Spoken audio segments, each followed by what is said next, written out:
care is important. This is a natural bristle brush. They're expensive. They last forever. They will not damage the coat.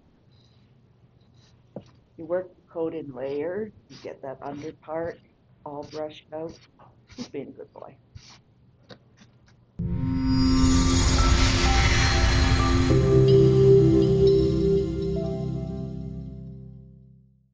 On my handout, I put this little graphic in, and it basically outlines the needs for all animals. Most important thing for them is air. They need to have.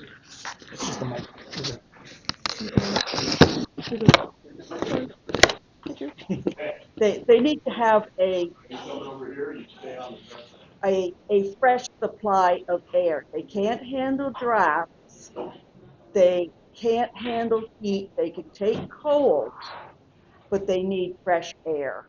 I keep a fan going year-round in the cavy shed unless it's really cool. Really cold. Then I turn the fan off. But they need fresh air. That's your basic need for the life of any animal is air. Water is your next need. Most people use bottles. These are just the little ones because they were handy to bring. These are much better for cavies because it's easy to put any of your vitamins or mineral supplements into the water for them. It's very difficult to get these little bottles with the little openings clean. So I use the big bottle. The downside with the bottle is it's time consuming because every time you got to open it up and close it up and fill it. All over. They need to be cleaned. If you put supplements in the water, you're probably going to have to clean them weekly or every couple of weeks. They can drip, and you'll get some cavies that want to play with them. You can put your bottle on your pen and put a feed cup underneath it, and that will catch any water that they play with. It's not hard to be smarter than a guinea pig.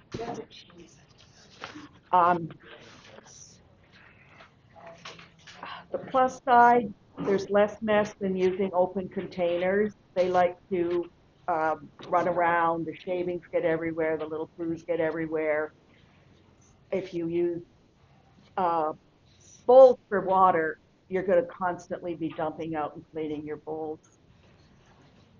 You need to, with your bottles, I'll just mention, if the water level is not going down, that cavy is not getting any water. So take it out. There's little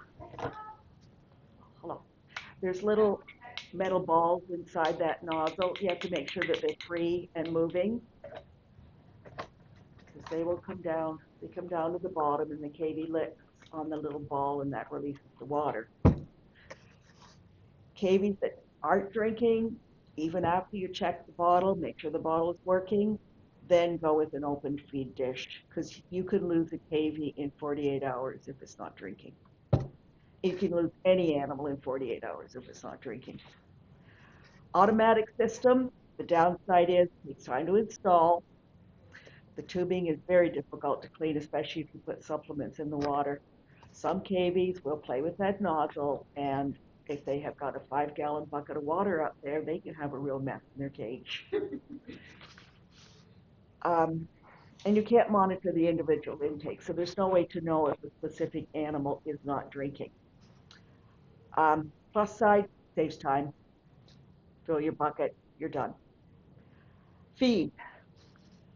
Cavy, nutritional requirements of cavy, protein 18 to 20%,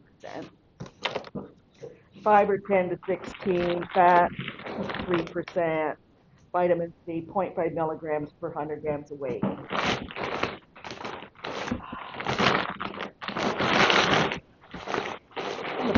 Check your label.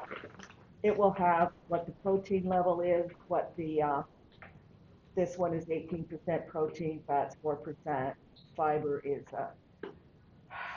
15%. ash and it has minerals on it. It will also tell you what is in the product. Um, this one is an alfalfa base. It's one of the few I can get on Ontario. Alfalfa is not ideal for cavies because the calcium magnesium balance is off. Timothy based pellet is ideal for them if you can find it. Most people free feed. I give them about an eighth of a cup per day. If they don't eat it, don't give them as much. If they clean it all up, give them a little more. They, unlike rabbits, they're not going to get obese on a free feeding program.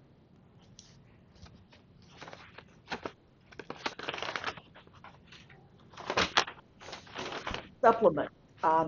Hay, they love hay. Grass hay is preferred over the alfalfa due to that calcium magnesium ratio.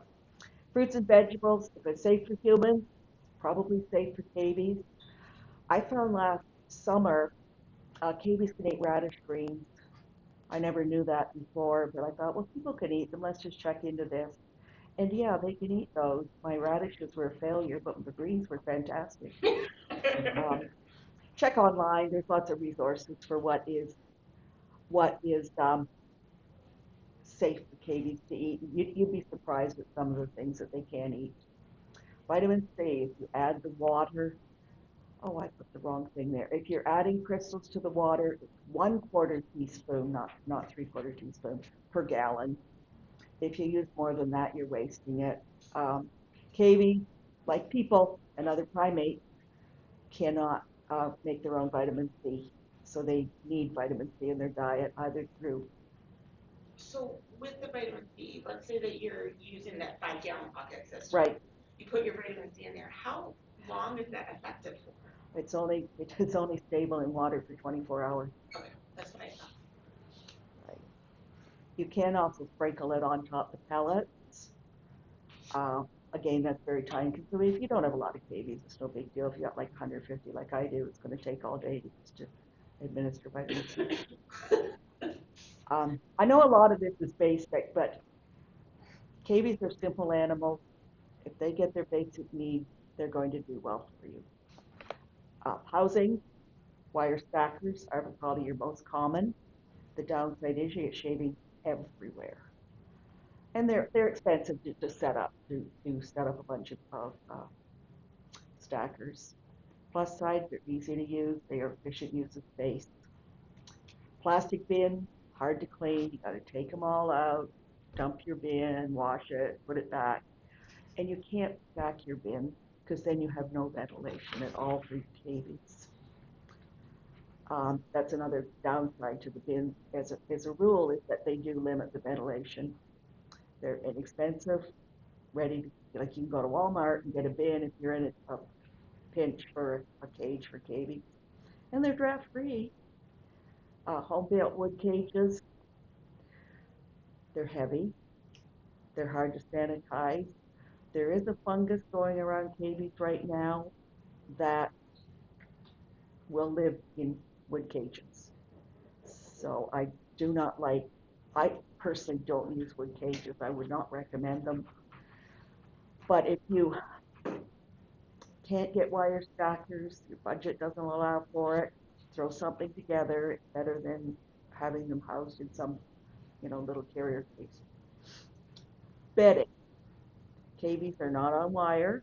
Their little feet will go through the wires, get broken legs, ripped off toenails. Um, Wood shavings are the most commonly used bedding, pine or aspen. Cedar is a big no-no for cavies. It can irritate their respiratory system. Wood shavings readily available, inexpensive. They're also great on your garden. Cavy manure can go directly on your garden. It doesn't have to be composted. So that's my flowers are lovely thanks to the cavies. A lot of people are using wood pellets. Very heavy. If your back isn't up to it, don't go wood pellets. They're an excellent choice for the long-haired breed because you don't get anything caught up in the hair. Paper bedding, lightweight, expensive. I did have a silky satin I was coating out a couple of years ago that was constantly getting soiled. I put her on paper bedding and it worked out really, really well. Grooming. You get an edge by putting your cavy on the table clean. Dirty cavy, coat doesn't have the correct texture, it may not lay properly. Breeds that should not be bathed. Abby satin, their coats get too soft, they get fluffy, they lose their ridges. The definition of their rosette, the definition of their mustache. Did I say it right? Yes. um, Teddy satins, their coats get very flat. Um, it's just they don't benefit from a back. Texel is another one. They'll lose their curls. If you blow dry your Texel, you really are going to lose your curls. If you have to bathe them, do it a month before the show, just to let that coat get back in condition. Any gentle shampoo will work for them. And I cannot stress cut the nails.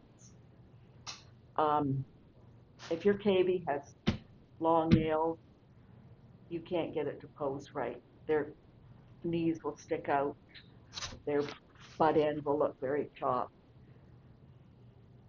Um, Plus, somebody's gonna get scratched up. Tools vary from breed to breed. Nail cutters, these are my preferred ones. They're $4 or $5 a pair. They last for a long time. The dollar at Dollar Tree, just so everyone knows. When they lose their sharpness, they're great for zip ties. These are this is what we used for years because we didn't have these. You get a senior board, it can be difficult, or a senior sow. It can be difficult. I'm sorry, you want to see too? It can be difficult to get that nail into this kind of cutter. Slicker brush. If I ever see you use this on a long-haired cavy, I will rip it out of your hands. This will ruin their coat faster than anything. This is good though for a teddy coat, teddy satin coat, put brush from the back to the front. Long hairs. Is anyone here working with long hairs? Do you want to work with long hairs? I'd be curious to see what you do with them, I guess. I may be wasting your time, but this guy's never been away from home till today, so I don't know how he's going to react. On these guys, every hair is important. This is a natural bristle brush. They're expensive, they last forever. They will not damage the coat. You work the coat in layers, you get that under part all brushed out. He's being a good boy.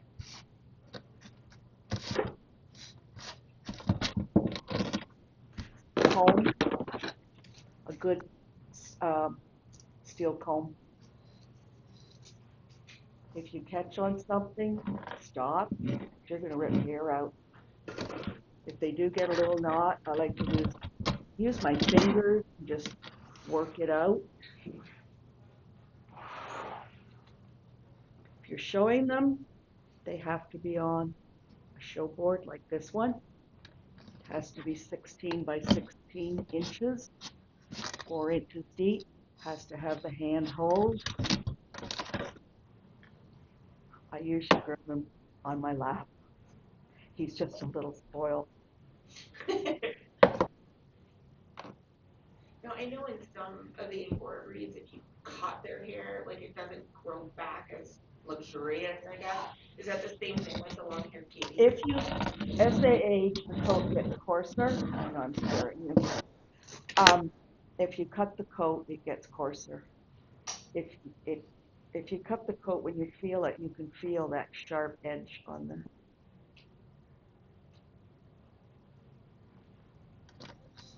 It's if your KB2's on one side, you decide to cut that off. and cut that off to match the shoe size, you could have your animal disqualified for altering the coat. Some people say, oh, you cannot put a cut long hair back on the table. That's not totally true. The way it's written is you don't want to be doing anything that will give your that you think will give your animal the edge. I had one young girl at one show, and she had a coronet. That's the one breed with the rosette on the forehead, and she trimmed it all nice and round. And she thought she was doing herself a favor, but no, that I wouldn't. I didn't disqualify the animal because she wasn't doing it for any malicious reason. She just didn't know.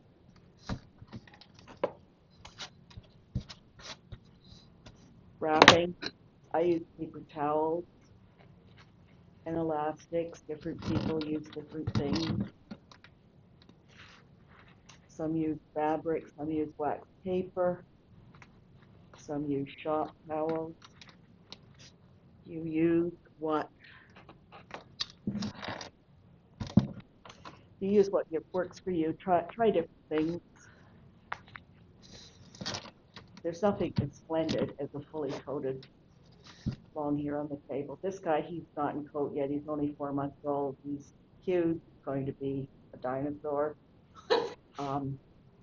Like he was 35 ounces a month ago. I don't know what he weighs now.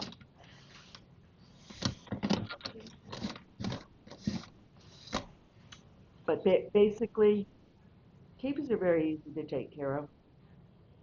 You give them a good water, a good air supply, keep them clean, keep them well fed, good water supply, and they're good. So for like rabbits, there's like minimum cage requirements based on the size. Is there any cage requirement size for cavies? They say 1 square foot per cavy. I prefer a little bit more than that. If you get a second cavy, then you can add half a square foot to the cage size. But you don't want it too big so that because they'll all sit in the corner regardless of how big the cage is. For showing, they all need to be identified, like the rabbit in that left ear. We have ear taggers designed for tagging babies. On old hair, I prefer to use this pair just because that's what I've always used. Ear tag, very tiny. That's why they're in plastic bags. They don't get lost.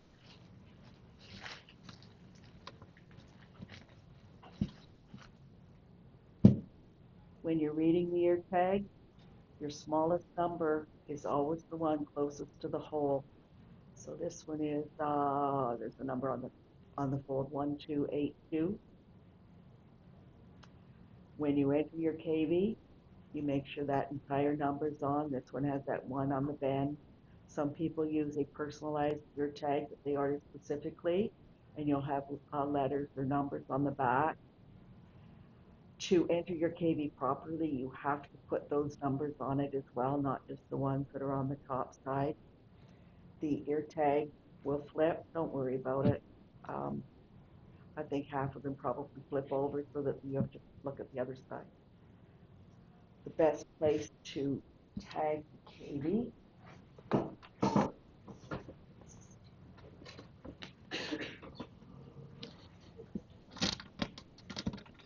is right up here close to the head. I've seen some people that put them in at the back. When the cavy is scratching, if they get an itch, they can tear that out pretty easy if it's at the back. Cavy ears are very thin. They will rip with the tag. They work without the tag. When you put your, this is really hard to see from this distance, I know. When you put your tag in the tagger, You'll notice that the upper jaw is longer than the lower jaw. So your little hole goes on the top and the number. It's the longer part of the tag. I always hold the head. He can't move. He's not being strangled or hurt, but he can't move.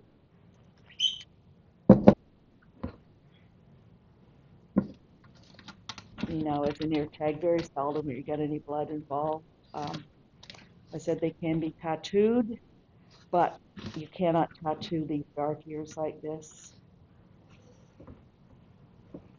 These little girls could be tattooed because they have a much lighter ear. The ink would show up on them.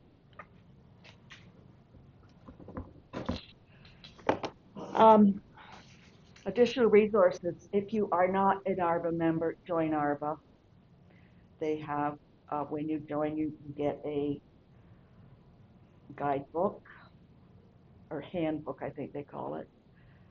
You get your magazine every 2 months. You can go to the website. Anyone can go to the website and get a lot of information from the website. Join the ACBA if you're going to be doing Cavy, American Cavy Breeders Association. They have a wonderful newsletter. It comes out 4 times a year. They also have a Facebook group, and belonging to the group is a membership privilege, so you would be able to join the group. There's a lot of misinformation on the internet. There's even misinformation in some of the older printed books. If you could find a mentor, that would be an ideal situation, someone that you can talk to who's been involved for a while, knows the ropes. Join your local club. Clubs are struggling for people to help with the shows, to do the work. Get out, join the club. There's a lot of really wonderful people involved. You'll not only be in a learning situation, you will be in a really nice social situation, and you get to help put on shows. So, does anyone have any questions?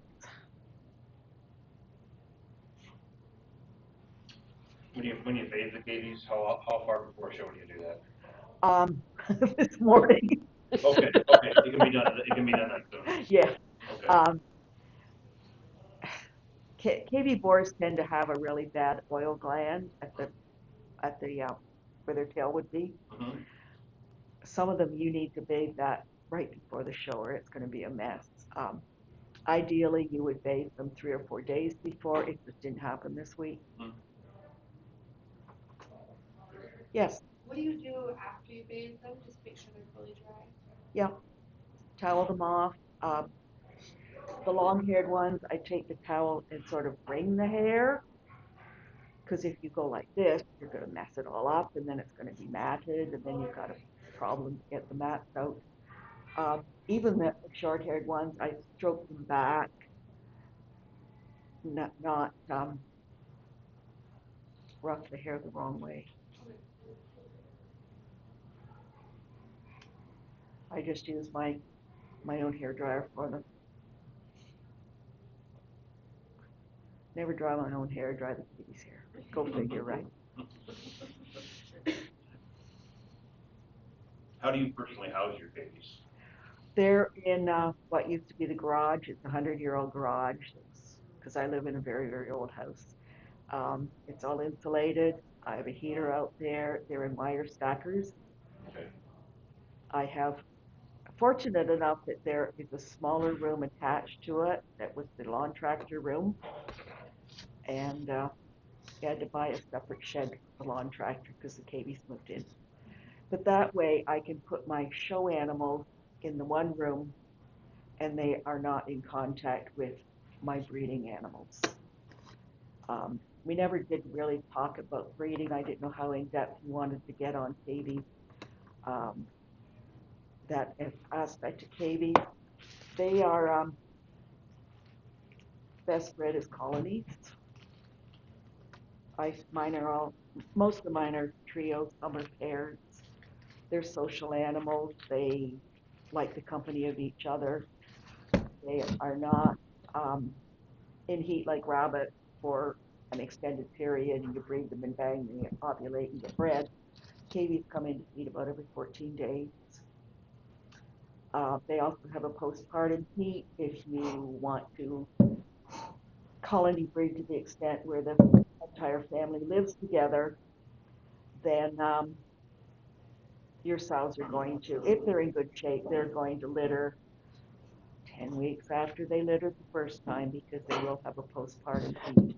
If the animal is in good health, they will become impregnated on that postpartum heat. If they're down in condition, they probably won't. Their bodies know when they need a rest.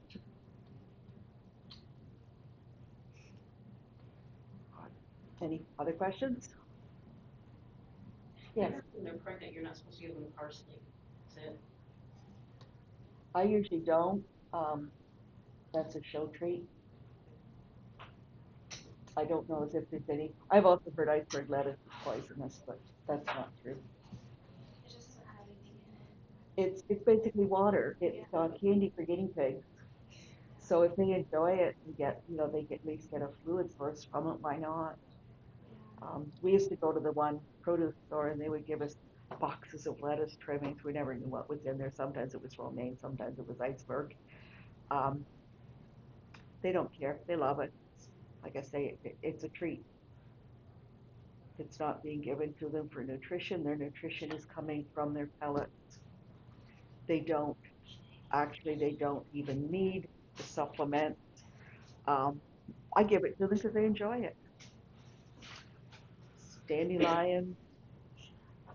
We've got a good sized property. We don't put any pesticides out on the lawn. So they get dandelions, they get grass trimming, they get all kinds of good stuff, and they love it. Start the mower up, we think it's Meals on Wheels.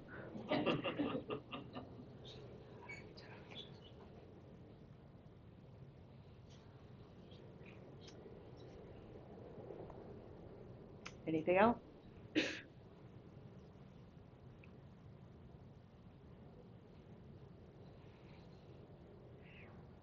So one thing I didn't touch on is I've told you how to keep your cavy healthy, how to present it well on the show table. What I didn't tell you is start with good stock. It costs no more to feed and care for a good animal than a poor animal. So maybe you paid a little bit more for it, but you're going to get much further, much faster by starting with good stock. I know a lot, especially the kids, they'll get something from the pet shop. And I know that there are good animals at pet shops because they have to get their stock from somewhere. But most of them are not show animals. So, go to a breeder.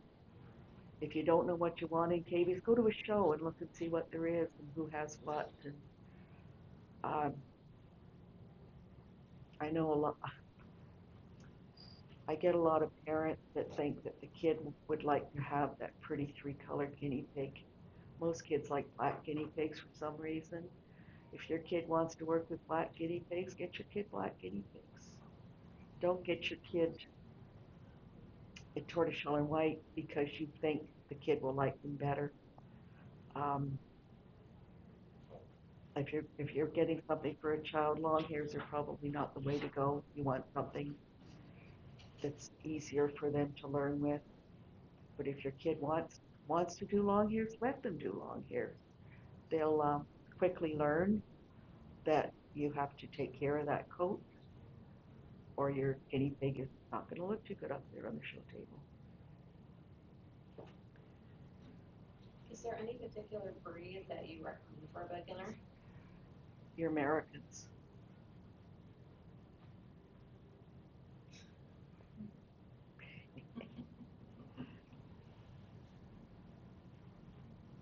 Every breed has its challenges. It doesn't matter whether it's something with just a simple straight coat like an American, or if it's Abyssinian where you have to have your specifically situated rosettes and ridges. Your Americans, you have to have the proper coat, the proper body type, the proper color, the proper undercolor. they can be as challenging to breed as anything. Maintenance is less challenging than with your coated animals. You can also house your Americans together, put a couple of show Americans in one cage. Oh, sorry, guys. And they'll do fine. If you do that with your long hairs, they're going to chew each other's coats. My long-haired cavies are all individually housed. Yep. So socialization is really important for pigs. So how do you like make sure they get like enough socialization when they're not together with long hairs? You have to become their best friend. Okay. That's why he likes to sit on my lap to get his hair done, because I'm his best friend. Um, a lot of some countries it's actually illegal to have more than one or less than one guinea pig. Switzerland is one of those countries because they are social animals.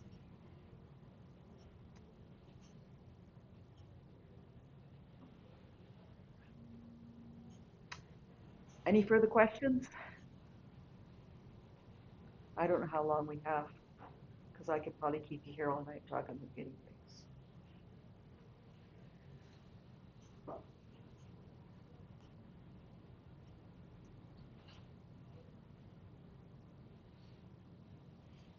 Is that it?